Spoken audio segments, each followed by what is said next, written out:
In the heart of Mobile, Alabama, a legend persists that sends shivers down the spines of its residents.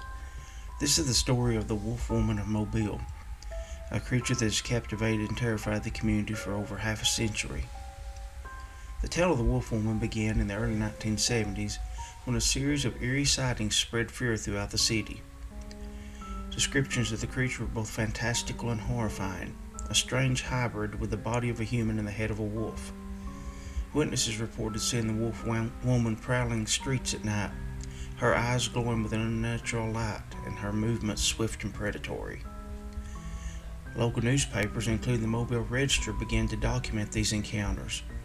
One particularly notable sighting occurred in April of 1971 when several residents claimed to have seen the wolf woman near a residential neighborhood.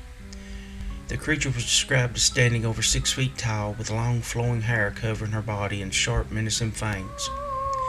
Her presence was often accompanied by a chilling howl that echoed through the night, sending those who heard it into a state of panic. The wolf woman was said to roam primarily at night, often near the outskirts of town or in less populated areas.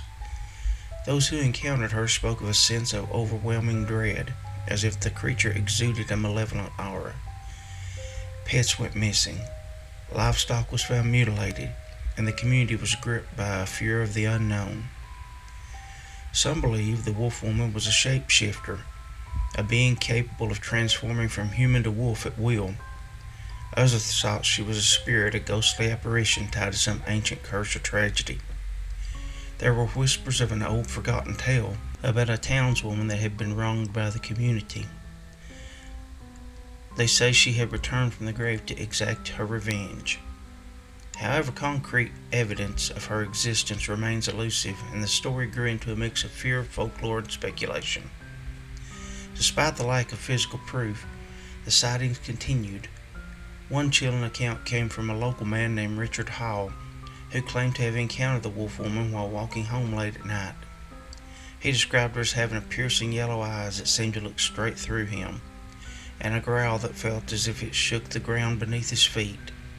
Hall's story, like many others, was met with skepticism by some, but it added to the growing legend. The police were inundated with reports and launched several investigations, but no tangible evidence was ever found. Skeptics argued the sightings were merely a case of mass hysteria or the result of overactive imaginations.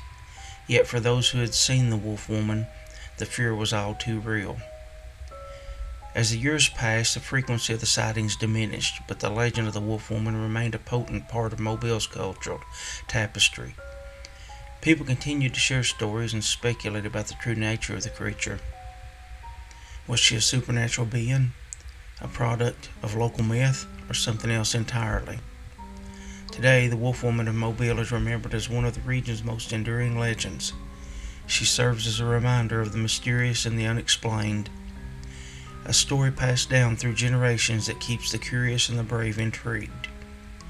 Whether viewed as a cautionary tale or a glimpse into the unknown, the Wolf Woman's legacy endures, haunting the streets of Mobile in the quiet hours of the night. For those who find themselves walking alone in the dark in Mobile, the legend of the Wolf Woman lingers in the back of their minds. Her tale is a chilling reminder that some mysteries remain unsolved and some shadows are best left undisturbed.